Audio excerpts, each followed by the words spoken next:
What else you playing? That's pretty much it for me. Oh, okay.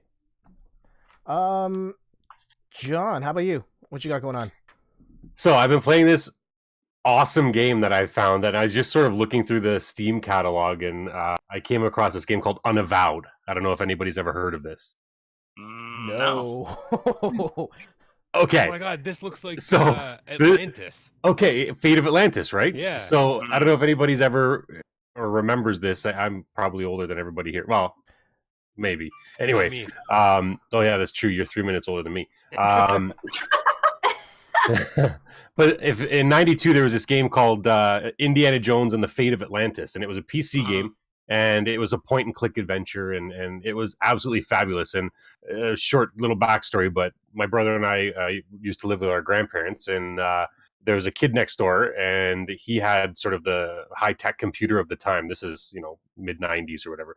And we would go over there and we would sit and play this Indiana Jones game, and it was fantastic. And we would and there was no internet, so we would have to figure out all these puzzles, and it was like sort of the best time we would have during the day a lot of the time. So this game completely reminded me of that because of the storytelling is fantastic. It's voice acted, which is incredible. Each character is really well voice acted. You have I think it's four companion characters you can choose from. So basically what the idea of the game is that you're you can pick from a starting career. You're either an actor, I believe it's a bartender, or a police officer, and you've been possessed by a demon, and this group called the Unavowed saves you and takes the demon out of your body.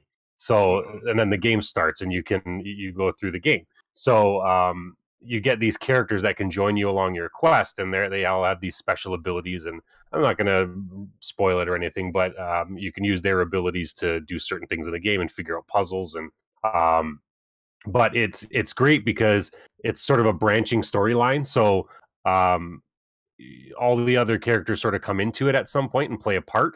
And the dialogue's fantastic. The story's fantastic.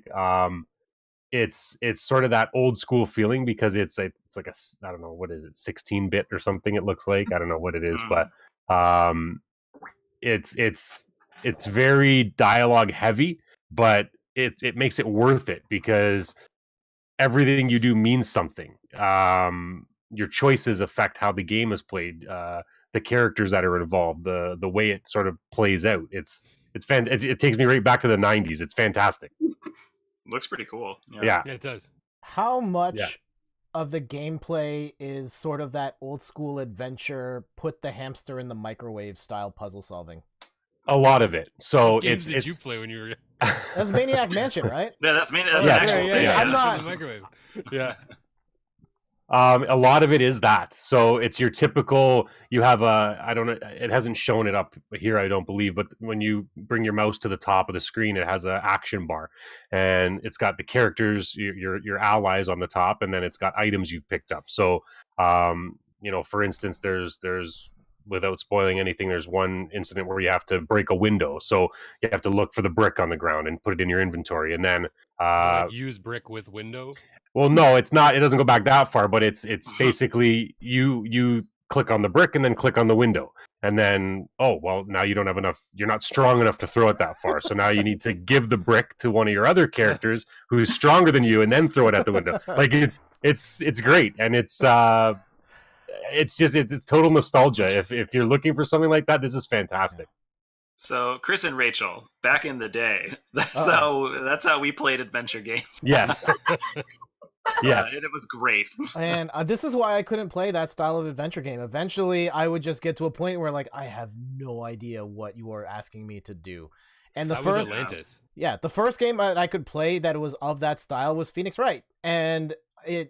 Yeah, it's pretty much like that same mechanic, but it's framed in a way where it makes a lot of sense of like, okay, here's the statement, and now I have to like provide the evidence to debunk whatever they said. And what was I gonna say? Yeah, it's a little more structured in that way. It's not like put them hamster in the microwave type stuff.